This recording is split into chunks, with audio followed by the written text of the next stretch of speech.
여러분 가수 중에 김도양 씨를 아십니까? 너무나 유명한 분이죠. 이분은 잘은 모르지만요.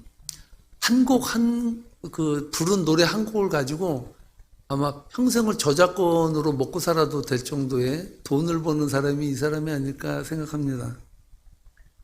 이 사람이 부른 대히트친 노래는 바로 바보처럼 살았군요 라는 제목의 노래였습니다. 이 노래 가사가 상당히 우리들에게 울림을 주는데 이런 노래죠. 어느 날 난 낙엽 지는 소리에 갑자기 텅 빈 내 마음을 보았죠. 그냥 덧없이 흘러버린 그런 세월을 느낀 거죠. 잃어버린 것이 아닐까, 늦어버린 것이 아닐까. 흘러버린 세월을 찾을 수만 있다면 얼마나 좋을까, 좋을까. 난 참 바보처럼 살았군요. 이렇게 시작되는 노래죠. 여러분, 여러분들이 살아온 인생 가운데 흘러버린 시간이라고 생각하는 그 시간, 아니면 잃어버린 시간이라고 그 시간을 돌리고 싶다라는 그런 시점은 혹시 없습니까? 참 어떻게 보면 우리가 돌아온 삶을 보면 야, 참 바보처럼 살았다. 그때 이렇게 살았으면 얼마나 좋았을까라고 한탄과 후회를 우리가 할 때도 많습니다. 이 가수 김도양은 이 노래에서 자신이 산 인생을 한마디로 정의하고 있습니다. 바보처럼 살았다는 것입니다. 1980년대에 불려진 이 노래가 지금도 대중의 가슴속에 울려 퍼지고 지금도 불려지고 있다는 사실은 무엇을 말할까요? 그것은 김도양이 바보처럼 살았다라고 하는 그 노래의 가사말처럼 우리의 인생도 바보처럼 살았다고 하는 그 공감 어린 마음이 있기 때문일까이지 않을까 생각이 듭니다. 여러분, 그래서 인생은 후회의 연속이라 그러지 않습니까? 세상을 살아가다 보면 다시 떠올리고 싶지 않은 아픈 과거의 상처들이 현재의 삶의 발목을 잡는 경우도 있고요. 왜 바보처럼 그런 행동을 했는지 자신을 용서하지 못하고 숱한 후회로 점철된 인생을 살기도 합니다. 이런 의미에서 여러분의 인생은 어떻습니까? 여러분의 인생은 혹시 바보처럼 살았다라는 고백이 절로 나오는 인생은 아닙니까? 후회로 때론 자책으로 눈물로 불면의 밤을 새워보신 적은 없으신지요? 지금도 아픈 과거의 상처를 떠올릴 때마다 깊은 절망의 나락으로 빠져버리는 경우는 없습니까? 오늘 이 말씀을 준비하면서 저의 인생을 돌아본다면 저의 인생도 바보처럼 살았다라는 생각이 절로 듭니다. 저도 후회와 자책으로 불면의 밤을 새워본 적도 있고요. 아픈 상처와 잘못으로 인해 괴로워한 나날들도 많았습니다. 저는 말씀 통해서 위로받는 것 중에 하나가 성공한 사람을 통해서도 위로를 받지만 실패한 사람을 통해서도 위로를 받습니다. 여러분이 그토록 믿음의 사도라고 말하는 바울도 인생을 돌아보면 바보처럼 살았어요. 자신이 그토록 진리라고 붙들고 생명을 바쳤던 그 율법의 완전한 그 율법을 이루기 위한 몸부림침이 바보짓이었다는 것을 나중에 예수님을 만나고 나서 그는 깨닫게 됐습니다. 로마서 7장 21절 말씀에서 바울이 어떠한 고통을 토로하냐면 그가 한 법을 깨달았다는 거예요. 어떤 법이냐면 선을 행하기 원하는 내 마음속에 악이 함께 공존하는 것을 보고 내 마음속에 선과 악이 싸우는 것을 늘 보는 겁니다. 그런데 문제는 뭐냐면 이 선한 법이 악한 법에 의해서 끌려가는 자신, 악의 마음, 악한 마음이 자신을 들고서 끌고 가는 그러한 모습을 자기의 눈으로 보고 있다라고. 말하면서 바울은 뭐라고 고백하냐면 오라 나는 공고한 자로다. 누가 이 사망의 몸에서 나를 건져낼 것이냐? 라고 그는 한탄을 했습니다. 저는 오늘 성도님들에게 두 사람을 소개하고 싶습니다. 한 사람은 가룟 유다고요. 또 한 사람은 베드로입니다. 이 두 사람의 공통점이 무엇인지 아십니까? 이 두 사람의 공통점은 인생에서 치명적인 실수를 저지른 사람들이에요. 베드로도 실수했고요. 가룟 유다도 실수했어요. 베드로 입장에서 볼 때 자신을 가룟 유다와 비교한다는 사실 자체가 기분 나쁠 수 있습니다. 아니, 나를 예수 팔아먹은 가룟 유다에 비유해? 내가 그래도 가룟 유다보다 낫지. 나는 그래도 팔아먹진 않았어. 이렇게 생각할 수 있어요.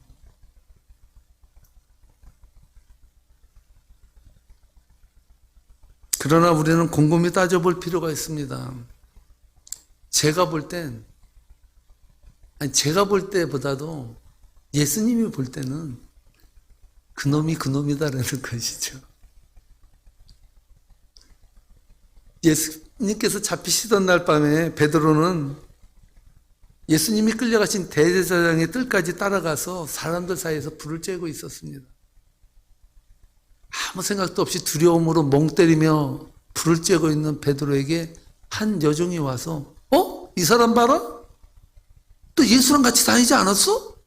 그렇게 물었다는 것이죠. 바로 22장 56절로 57절 말씀에서 그 사실을 말해주는데 함께 읽어보도록 하겠습니다. 한 여종이 베드로의 불빛을 향하여 앉은 것을 보고 주목하여 이르되 이 사람도 그와 함께 있었느니라 하니 베드로가 부인하여 이르되 이 여자여 내가 그를 알지 못하노라 하더라. 무슨 말입니까? 이 여자 큰일 날 여자네? 생산한다고? 나 아니야. 베드로가 이랬다는 거예요. 한 여종의 갑작스러운 말에 베드로는 시치미를 떼었습니다. 위기를 모면하나 싶었는데 잠시 후에 옆에 있던 사람이 거듭니다. 맞아, 나도 이 사람 봤어. 예수님 옆에서 쫓아다니는 사람이잖아. 이렇게 또 말했다는 거예요. 완전히 바늘방석처럼 조마조마한 마음으로 그렇게 또 지나가는데 한 시간쯤 있다가 어떤 사람이 맞아, 당신이 갈릴리 사람이야. 그것을 봐서는 넌 분명히 예수와 한당이라고 말했다는 것입니다. 60절 말씀인데요. 함께 읽겠습니다. 베드로가 이르되 이 사람아 나는 네가 하는 말을 알지 못하노라 하고 말하고 있을 때 닭이 곧 울더라. 3번 물었습니다. 야, 너 예수님 당 아니야? 너 예수랑 같이 쫓아다녔잖아. 너 맞는데? 그렇게 얘기했을 때 본문에는 안 나와 있지만요. 마지막에는 아마 제가 볼 때는 예수님께 저주를 퍼붓을 것 같아요. 뭐야! 나는 예수 그런 자식 난 몰라. 절대로 너 나에 대해서 그런 치욕적인 말을 하지 마라. 그 예수를 완전히 부인해 버렸어요. 저는 10계명 중에 하나를 더 붙인다고 한다면 여러분은 무슨 계명을 더 붙이고 싶습니까? 10계명 중에 11계명을 만든다면 한 계명을 뭘 넣었으면 좋겠습니까? 예수를 부인하지 말라. 그것도 좋은 말씀이에요. 어떤 분이 그러더라고요. 하나님의 10계명 중에 하나를 더 붙이면 들키지 마라.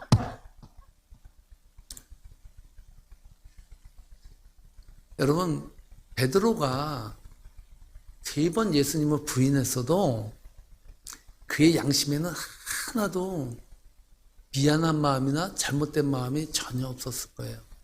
언제까지? 예수님의 눈이 베드로의 눈과 마주치기 전까지. 누가는요, 기가 막히게 3번을 베드로가 예수님 부인하는 그 현장에서 예수님과 마주치는 그 사건을 기록하고 있습니다.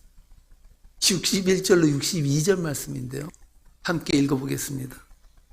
주께서 돌이켜 베드로를 보시니 베드로가 주의 말씀 곧 오늘 닭 울기 전에 내가 3번 나를 부인하리라 하심이 생각나서 밖에 나가서 심히 통곡하니라.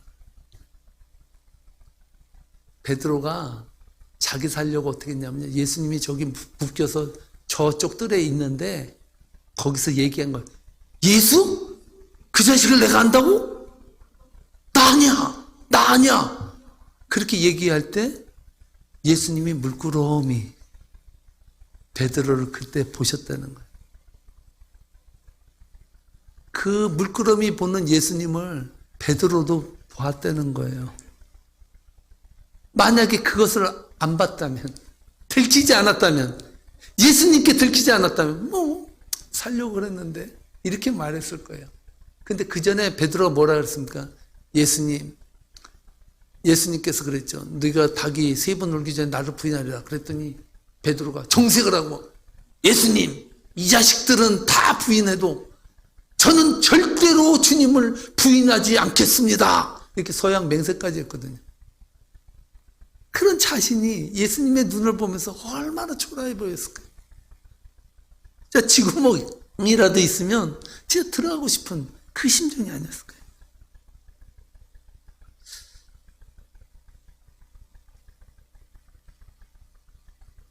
여러분이 이 상황이라면 어떤 생각이 들겠습니까? 참 민망하지 않겠습니까?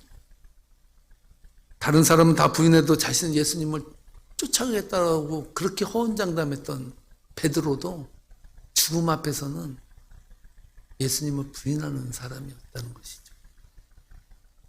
여러분, 가룟 유다는 어떻습니까? 예수님을 은삼집에 팔았습니다. 돈 때문에 스승을 팔아먹은 놈입니다. 한 사람은 부인한 놈이고 한 사람은 팔아먹은 놈입니다. 쉽게 말해서 자타가 공인하는 죄를 지은 사람입니다. 그래도 그에게는 일말의 양심이 있었어요. 그래서 그가 받은 돈을 들고 대제사장들과 장로를 찾아갔어요. 오늘 본문 말씀 27장 3절로 5절에서 그거를 말해줘요. 함께 읽어보겠습니다.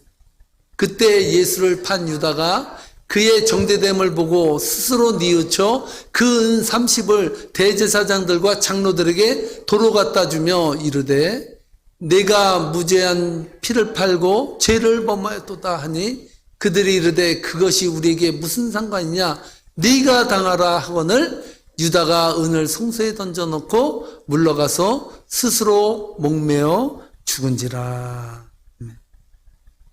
무슨 이야기입니까?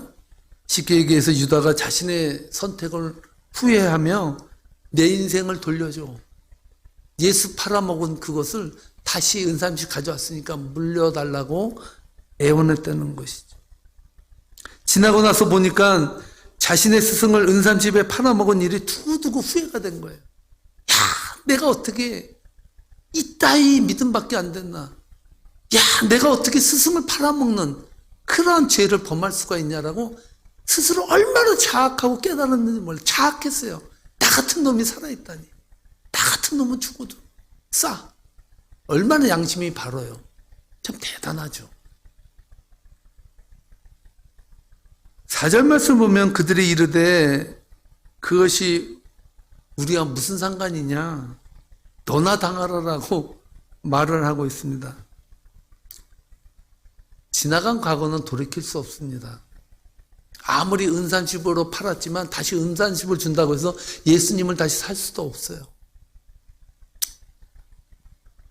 유다는 이 말을 듣고 어떻게 합니까? 자신이 저지른 실수에 대해서 양심의 가책을 상당히 느낍니다. 예수를 팔았다는 사실에 매여서 그 돈을 성전에다 집어던지고 어떻게 합니까? 우리 다 함께 5절 말씀을 읽어보도록 하겠습니다. 유다가 은을 성소에 던져놓고 물러가서 스스로 목매어 죽은지라. 저는 여러분들에게 묻고 싶습니다. 유다는 왜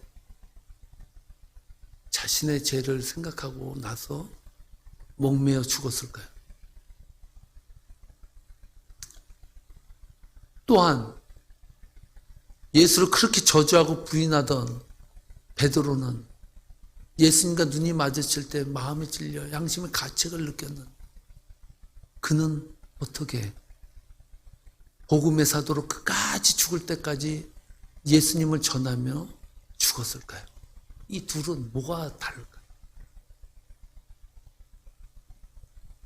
저는 이 지점에서 여러분에게 묻고 싶습니다. 왜 한 사람의 인생은 자살로 끝맺었고 또 한 사람의 인생은 그리스도의 사도로 끝까지 그리스도의 복음을 전하다가 죽었을까요? 많은 사람들이 말합니다. 그거야 당연하지. 가룟 유다의 죄가 더 크잖아요. 예수를 팔아먹어서 십자가를 지게 한 사람이 가룟 유다잖아요. 그렇게 따진다면 여러분, 현대를 살아가는 여러분은 여러분의 삶 가운데 예수님을 팔아먹고 살지 않습니까?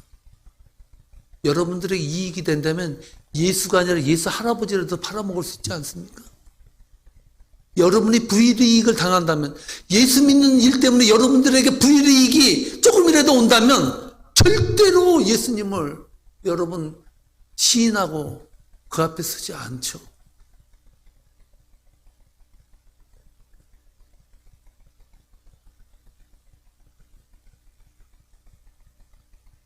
여러분 가룟 유다는 예수님을 팔아먹었기 때문에 평생토록 용서받지 못할 죄 때문에 그는 자살할 수밖에 없다라고 생각한다면 그 가룟 유다는 바로 저입니다.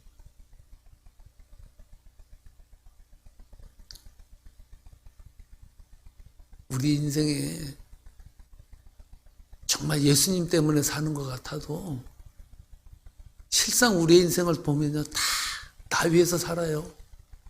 내가 행복하고 여기서 즐기고 누리기 위해서 믿지 예수님의 십자가를 지고 살겠다고 하는 사람 별로 없어요.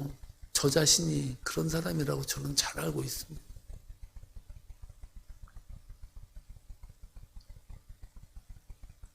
예수님 보실 때 예수님을 팔아먹은 죄나 예수님을 부인하고 저주한 죄는 뭐가 다릅니까?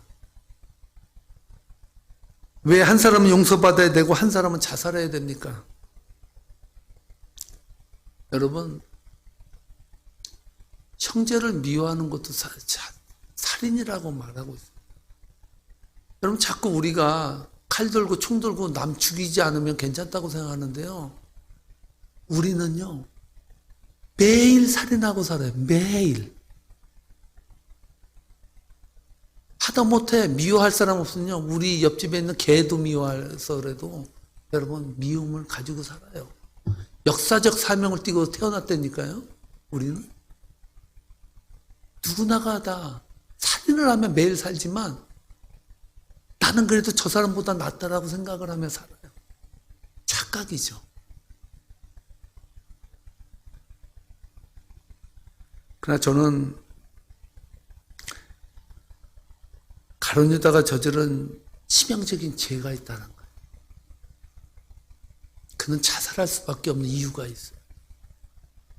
그것은 뭘까요?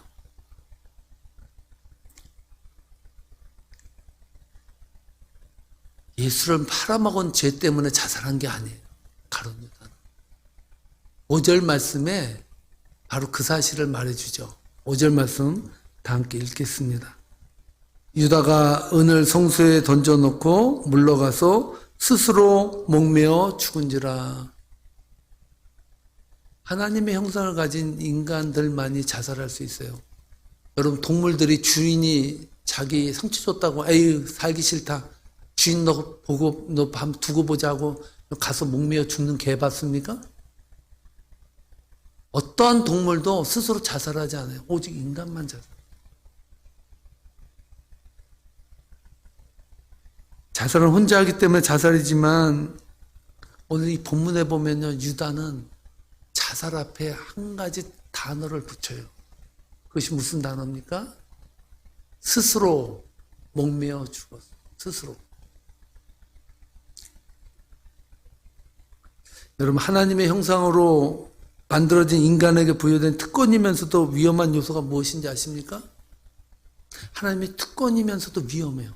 그런데 그것은 놀라운 인간에게 준 특권이에요. 그것이 무슨 특권이냐 하면 선택할 수 있는 특권.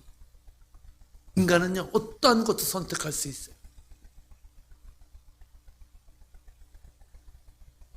유다는 스스로 자신을 심판한 것이에요.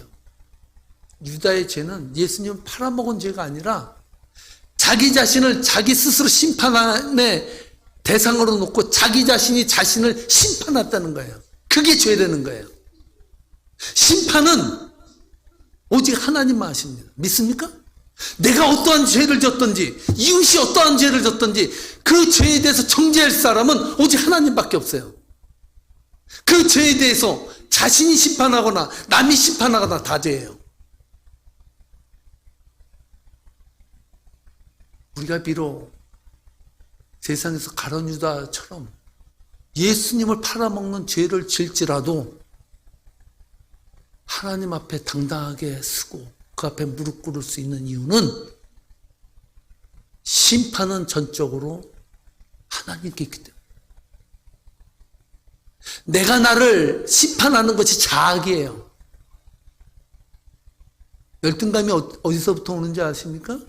하나님이 지은 고귀한 형상을 가지고 아이고 이놈의 형상, 이놈의 꼬락서니 아이고 꼴 좋다. 그래 네 꼬라지로 뭘 하냐. 이게 심판이에요. 이게 하나님이 그렇게 아름답게 만든 고귀한 형상을 가지고 버러지 형상으로 만들어버려. 짐승의 형상으로 만들어버려. 인간에게 준 선택이 뭐라 그랬습니까?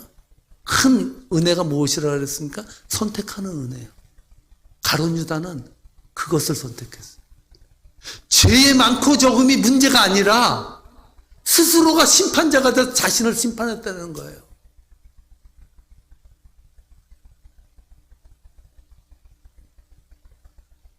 인간적으로 보면 유다는 그래도 인간의 양심은 살아있는 사람처럼 보입니다. 후회하고 자신이 지은 죄에 대해서 자신이 심판할 줄 아는 인간으로 비춰질 수도 있습니다. 저는 정확히 말씀드리겠습니다. 그것은 믿음이 아니에요. 여러분, 양심이 뻔히 살아있다고 해서 그게 믿음이라고 착각하지 마세요.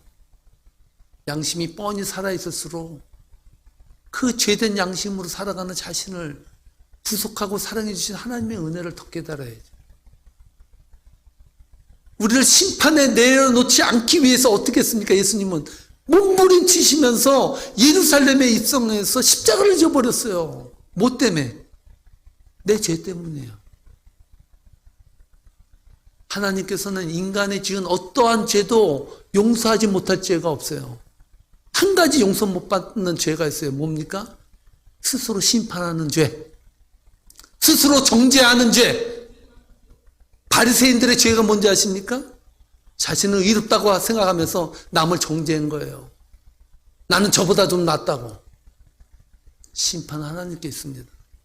하나님의 나라에 갈 때는 생각지도 않은 사람이 하나님의 나라에 가 있다고요.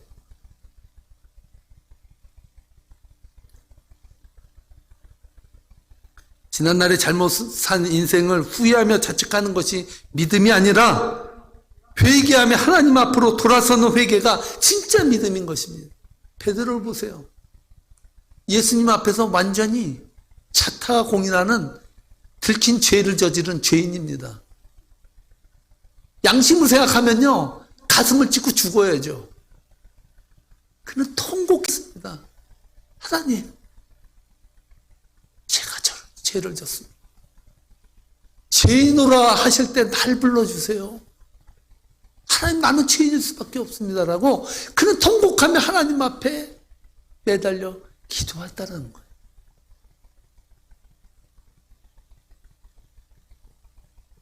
여러분, 지난날에 잘못 산 인생을 후회하며 자책하는 것이 믿음이 아니라 회개하며 하나님 앞으로 돌아서는 삶이 진짜 회개인 것입니다. 오늘은 예수님께서 낙이 타고 예루살렘으로 입성하신 증려주일입니다. 예수님께서 예루살렘으로 입성하신 의미는 인간의 모든 죄를 대신 지고 가시겠다는 결단 어린 입성이었습니다. 사랑하는 성도 여러분, 후회하지 않는 인생이 어디 있습니까? 저도 제 삶을 보면요, 다 후회 덩어리예요. 다 잘못 살았어요. 여러분 위로받으시기 바랍니다. 따라하시 바랍니다. 세상 사람들은 다 후회한다. 착각은 나만 후회한다고 생각해. 여러분 다 우리는요, 예수님의 은혜에서 보면 다 망친 인생이에요.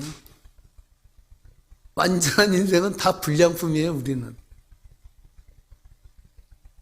여러분, 불량품이기 때문에 주님의 은혜가 필요한 것이고, 불량품이기 때문에 주님의 대속의 은혜가 필요한 것입니다. 그래서 여러분, 세상을 살면서 후회와 회개는 달라요. 그냥 지난 날을 바보처럼 살았군요. 이렇게 후회하며 산다고 해서 믿음이 자라는 게 아니고, 잘못 산 인생 위에도 하나님의 은혜가 부어져서 그 은혜로 베드로를 사용한 것처럼 여러분을 사용하시겠다는 것입니다. 그 말씀 여러분 붙드시고, 끊임없이 여러분을 사랑하시고 은혜 내려주시는 그 은혜에 감격하며 나가는 복된 성도 되시기를 주님의 이름으로 축복드립니다. 축복합니다. 다 함께 하나님의 은혜를 생각하며 찬양을 하나님 앞에 올려드리겠습니다. 나를 위해 오신 주님, 나의 죄를 위하여서 유대민족들에게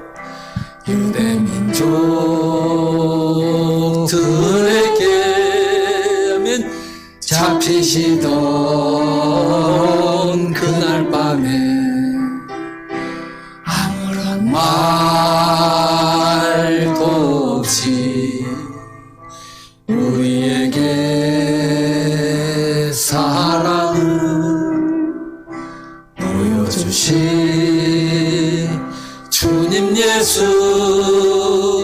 십자가를 지셨네. 그러나 언젠가 주님을 부인하며 원망하고 있을 때에 나에게 오셔서 사랑의 손길로 어루만지셨네. 거절할 수 없어. 외면할 수 없어. 주님의 두 손을 잡았었네. 주님의 사랑이 뜨거운 눈물을 흘리고야 말았다네. 이 세상에 오신 주님, 나의 죄를 위하여서 로마 병정 장각하에 찔리시던 그날 오후 아무런 말도 없이 우리에게 평안을 약속하신 주님 예수 십자가에 못 박혔네. 그러나 언젠가 주님을 부인하며 원망하고 있을 때에 나에게 오셔서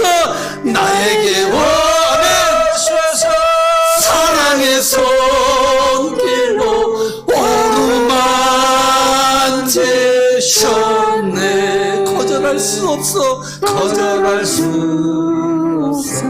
외면할 수 없어. 주님의 두 손을 잡았었네. 주님의 사랑에 뜨거운 눈물을 흘리고야 말았다네. 할렐루야. 아멘. 기도하시겠습니다.